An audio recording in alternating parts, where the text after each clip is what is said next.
Warwick, we're here today. You've got so much going on as always. One of the things is that now we can all have our own Warwick, can't we? Tell me about that. Yeah, you can have Warwick in your pocket, basically in the form of Pocket Warwick. He's somebody who inhabits your electronic handheld device, be it an iPhone, an iPad, or an Android device. So yeah, I kind of conquered the big screen, the small screen, and now hopefully the touch screen. That's a brilliant way to put it. Where did the idea come from? It came from my love of my phone, basically. It's something I always have with me at all times, and also my love of performance. And I thought, how can I combine these two things? And would it be great to be able to kind of get inside a phone? And that's kind of how the idea sort of was formed. It was the idea of me actually physically living in the phone, and you have to look after me and feed me and make sure I'm entertained and happy and educated. At the same time, send me off for auditions. So the real gameplay comes into effect when you have to get me from a Z-list celebrity all the way up to an A-lister. At which point you earn a lot more money for the jobs that you do, and then can buy better items and redecorate Warwick's little environment within the phone. So. Tell us about some of the auditions and some of the roles that you can get in the game. They're all on the back of my T-shirt. Well, a lot of them are, and I wrote them, but none will come to me now. We've got Small Runnings. We have got Knee-High Ninja is another one. I mean, there's a lot of play on words, kind of as far as the old height goes, but there's also other titles which really don't mean anything, like Skeletal Mass, The Glow of Nothing. I mean, these are all films that I think should be made, and I may well go and make them after this. Well, that'd be fantastic. We look forward to it. Another thing you've been making at the moment is a new show with Karl Pilkington, isn't it? What kind of travelling companion is he? Karl is a unique individual. He moans just as much as you would imagine. I spent 5 weeks with the man, and I don't know how I came out of it sane. But this time he's got not only where we are and what we're doing to moan about, as he's always had, but he's also got me to moan about and to moan to. So, for him, I imagined it was heaven. After 5 weeks, it does your head in. So you get to see my exploits with him on Sky One starting late November. But I did and saw things I never thought I'd see in a lifetime. It was. What kind of places did you go to, and what's your favourite memory from it? We took a trip from Venice, Italy, retracing the steps of Marco Polo all the way across India, China, and finishing in Hong Kong.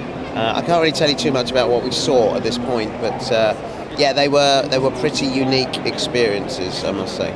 We'll be definitely tuning in to find out a little bit more about that one.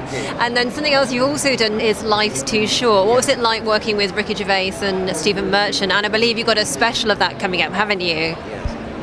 Ricky and Stephen, of course, rightly so, have won awards because they are both brilliant writer-directors, and they were fantastic to work with. So conscientious, but at the same time so sure of what they wanted that we moved through a day's filming very, very quickly, and would often finish by about 4 o'clock. So, as an actor, that's lovely, because then I could go back to the hotel or back home and learn what we needed for the next day, because we're getting through vast amounts of material in a day, and I'm in everything, so there's really no time unless you just keep ahead on the scripts. But they're brilliant, and the special is amazing. We filmed that next year, and it's a fantastic script. And in terms of cameos, of course, it's a show that has a lot of cameos in it, isn't it? You have some great ones. What were your favourites, and what maybe can we look forward to next year? Johnny Depp, brilliant man, lovely man as well. We had such fun. Liam Neeson, probably one of people's favourites cameos. I mean, brilliant scene, the stand-up comedy scene. Helena was terrific. I mean, I love that scene particularly because it really does demonstrate that kind of hierarchy within the film industry. If you don't know it, there's such a difference between being a background actor or a stand-in right the way up through to the star. It's a vast difference, and a hierarchy I think was really brought out in that particular episode, in which Warwick thinks he's going to be starring alongside, muscles his way in to get in the job at the expense of some of his own client. But then realises he's only doubling for a child. It's absolute genius. I can't tell you anything about the cameo in the next series because it's brilliant. but it's top secret. But it is. It's really, really, really fitting as well. It's great. Oh, you're such a tease. Well, I know you've got some movies coming up as well. Jack the Giant Slayer. That's kind of all wrapped now. But tell me a little bit about your role in that.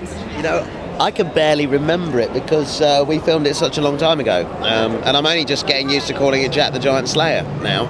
I play a guy that works in a travelling show, and we have a show that's running right at the beginning of the movie. Basically, I can't really tell you any more about it. I don't think. And also, Short Fellas is something else that you're working on, isn't it? Tell me about that.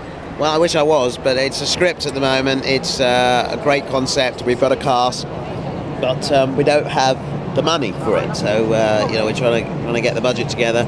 I mean, every film has its time, and I just don't feel it's the right time for this film at the moment. So we're just kind of in a holding pattern. And there's a lot of things like that that just sit in development for a long time and then suddenly become a reality. So nothing happening on that front at the moment.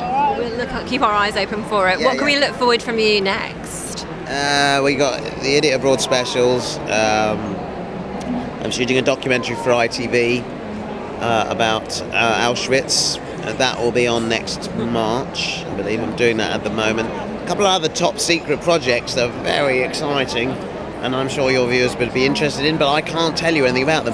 I spent most of my life not being able to say stuff. It's lovely that we finished Harry Potter now because I can tell you everything, but there was always a time when I couldn't say, and I have two things that I can't talk about. I'm also just about to launch another company called The Signature Shop, which will be selling exclusive licensed Harry Potter items, a lot of signed things, so that launches very soon as well. Where can people look out for that? At thesignaturesshop.co.uk, but it's not quite there yet. We're about to launch, within the next couple of weeks, I should imagine. Well, we'll look out for it. And finally, your biography as well. We should give that a mention, obviously. Tell me, what was the highlight when you were writing it, looking back on your career so far? It was fascinating writing the book because I realised how many things I'd done. I don't think we always appreciate everything we've done in life or achieved. And sitting down to write the book, I had to really think about my life and thought, that was a really good experience.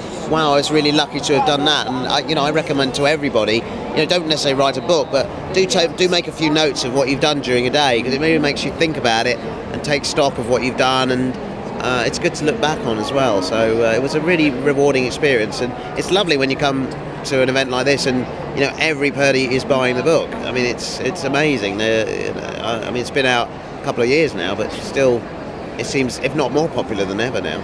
What kind of things do you get people asking you about in particular when they come to these events? At the moment they're asking me, what's Karl Pilkington like? Is he really like that? Yes. They say, is Simon from the Yogs cast really like that? Yes. What do they ask me? What else? What's Ricky Gervais like? It's always what these people sometimes have a bit of a persona and they're kind of mysterious, and people want to know what they're like, I guess. And was it hot in an Ewok costume? Obvious question, I would have thought, but nonetheless one that is asked.